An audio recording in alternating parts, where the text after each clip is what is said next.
నమస్కారం అండి. Happy morning to all. ఈరోజు ఒక మంచి టాపిక్తో మీ ముందుకు వచ్చాను. అదేంటో ఒకసారి చూద్దాం. రాయిని కరిగించి మనిషి రోగాన్ని నయం చేసే కళ సంగీతానికి సొంతం. అంతటి విలువలు గల సంగీతాన్ని అదే స్థాయిలో ఆలపించిన వనితలు, దశాబ్దాల కాలం పాటు సామ్రాజ్యాన్ని ఏలిన వనితల గురించి ఈరోజు మనం తెలుసుకుందాం. మనసా తుల్లి పడకే, అతిగా ఆశ పడకే, అతనికి నీవు నచ్చావు లేదో, ఆ శుభ గడియ వచ్చేను రాదు, తొందర పడితే అలుసే మనసా, ఏమంత అందాలు కలవని వస్తాడు నిన్ను వలచి, ఏమంత సిరి ఉంది నీకని మురిసేను నిన్ను తలచి, చదువా పదవా ఏముంది నీకు, తలుకు బెలుకు కులుకు లేదమ్మ నీకు, శృతి మించకే నీవు మనసా అంటూ కన్నెపిల్ల మనసును ఆవిష్కరించడం ఆవిడకే సొంతం. భారతీయ సినీ సంగీత సామ్రాజ్యంలో పరిచయం అవసరం లేని పేరు. ఆ గొంతులో అంతలా నవరసాలు దాగి ఉన్నాయి. మరి పల్లెటూరులో పుట్టి పట్నం ప్రజలను సైతం మంత్రముగ్ధుల్ని చేసింది తన గానంతో. ప్రేమను, బాధను, కోపాన్ని, సిగ్గును, భక్తిని, సేవను, వినయాన్ని ప్రదర్శించింది ఆ గొంతులో. 50,000కు పైగా పాటలు, పదుల సంఖ్యలో నందులు. కేంద్ర ప్రభుత్వం 2013లో ప్రకటించిన పద్మభూషణ్ పురస్కారాన్ని తిరస్కరించిన వ్యక్తిత్వం. తనను మాత్రమే గౌరవిస్తే సరిపోదు, దక్షిణ భారతదేశంలోని కళాకారులకు సరియైన గుర్తింపు దక్కిన రోజే మాత్రమే నేను స్వీకరిస్తాను అని తన ప్రాంతీయ అభిమానాన్ని తోటి కళాకారులకు ఆవిడ ఇచ్చే గౌరవం తెలుస్తుంది. ఆవిడే జానకి గారు. గుంటూరు జిల్లా రేపల్లెలోని పల్లెపట్ల గ్రామంలో జన్మించారు. తండ్రి వైద్యుడు మరియు ఉపాధ్యాయుడు. వృత్తిరీత్యా కరీంనగర్ జిల్లా సిరిసిల్లలో ఉండేవారు. తనపైన గ్రామీణ నేపథ్యం, ఆచార వ్యవహారాలు చాలా పడ్డాయి. సినిమాలు చూసి అందులో ఉన్న పాటలను పాడేవారట. చిన్నప్పటి నుండే పక్కింటి వాళ్ళు వచ్చి తీసుకెళ్లి తినతో పాడించుకునేవారంట. శ్రీకృష్ణుడు సాయిబాబా భక్తురాలు. నేటివిటీని ప్రతిబింబించే విధంగా పాడుతారు. జర్మన్, ఇంగ్లీష్ లాంటి అంతర్జాతీయ భాషల్లోనూ తెలుగు, తమిళ్, కన్నడ, హిందీ, మలయాళం, మరాఠీ, జోధ్పూరి, ఒడియా ఇలా చెప్పుకుంటూ పోతే భారతీయ భాషలన్నింటిలోనూ పాడింది. అంతా భగవంతుడి బహుమతే, నా ప్రతిభ ఏమీ లేదు అంటూ వినయంగా వివరిస్తారు. జీవితాన్ని బ్యాలెన్స్డ్గా జీవించారు. సంగీత దర్శకుడిని వివాహం చేసుకున్న. ఒక బాబు పుట్టాక భర్త చనిపోయాడు. ఆ రోజు నుండి తెల్లటి చీరతో కనిపిస్తారు. తన జీవితాన్ని సంగీతానికి, పాటలకే అంకితం చేశారు. మనలోనే పరమాత్మను తెలుసుకోవడమే జీవిత లక్ష్యం అంటారు. ఇది ఈవిడ ఆధ్యాత్మిక పరిణతికి నిదర్శనం. ఓంకారం బిందు సంయుక్తం నిత్యం గాయంతి యోగినః, కామదం మోక్షం చే ఓంకారాయ నమో నమః. శివస్తోత్రంతో అరంగేట్రం చేసి అమితాబ్ బచ్చన్ గారిని కట్టి పడేసింది జయభాదురి గారి అభినయంలో. అభిమాన్ సినిమాతో 1978లో అది మొదలు.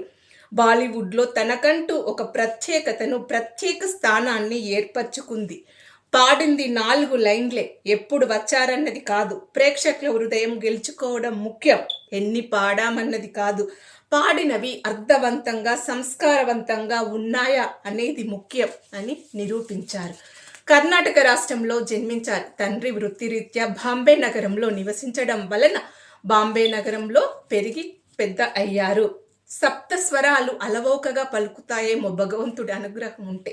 తండ్రికి ఇష్టం లేకున్నా సింగర్గానే తన కెరియర్ను మొదలుపెట్టింది. సంగీత దర్శకుడిగా వివాహం చేసుకుంది. ఎన్నో మలుపులు, జీవితంలో కుదుపులు.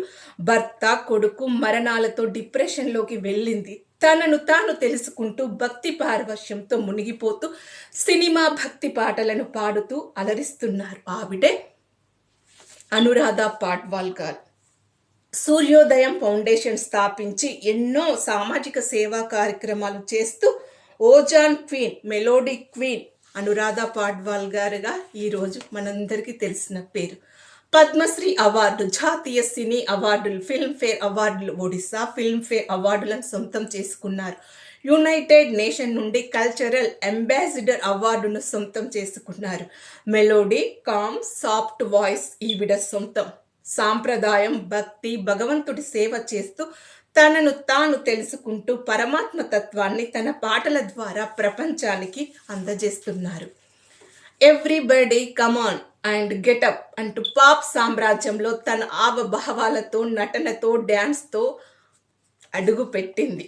ఫిలాంథ్రఫిస్ట్, సింగర్, యాక్టర్, డైరెక్టర్, వ్యాపారవేత్త, బహుముఖ ప్రజ్ఞాశాలి, queen of pop, mother of Jesus. ప్రతి సంవత్సరం నాకు ప్రత్యేకంగానే కనిపిస్తుంది అంటుంది.